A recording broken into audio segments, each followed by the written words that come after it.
जब से गईला तब से हमरो खबर नहीं लैला। सैया गबना करा के जब से गईला तब से हमरो खबर नहीं लैला हो। बानी बेचैन में न रोवेला रुके नहीं लोरबा हो। बानी बेचैन में न रोवेला रुके नहीं लोरबा हो। सीना से तकिया के साथी हो जाला राजा भोरबा हो। सीना से तकिया के साथी हो जाला राजा भोरबा हो। सीना से तकिया के साथी हो जाला राजा भोरबा हो।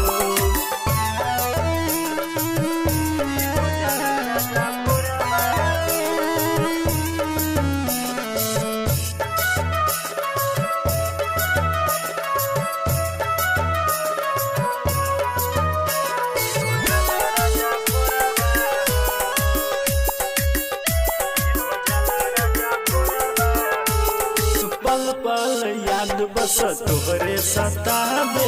सोर हो सिंगार राजा मनमा न भावे।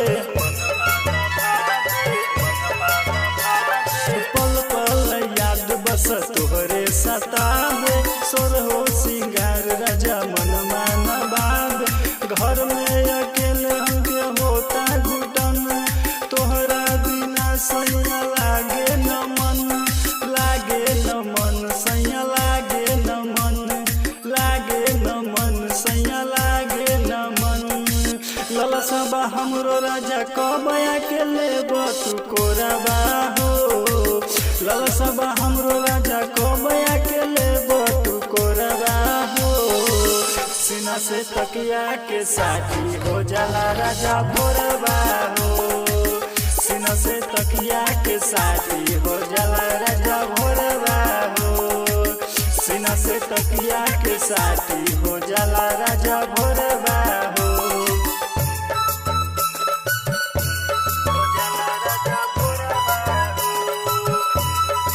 म्यूजिक बाय दीपलेश प्रेमी।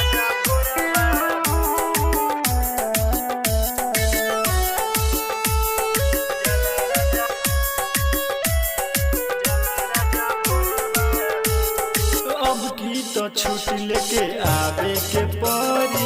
नहीं त राजा जी जुआ मोर जोरी। अब की तो छुट्टी लेके आवे के परी। नहीं त राजा जी जुआ मोर जोरी। करेला प्यार नहीं बोला साफ साफ। तोहरा नागेंद्र हम करब न माफ। करब न माफ हाँ करब न माफ। करब न माफ हाँ करब न माफ। हर सलाह बेला चिट्ठी विजय गीत करबा हो। हर सलाह बेला चिट्ठी विजय गीत करबा हो। सीना से तकिया के साथी हो जाला राजा भोरबा हो। सीना से तकिया के साथी हो जाला राजा भोरबा हो। सीना से तकिया के साथी हो जाला राजा भोरबा।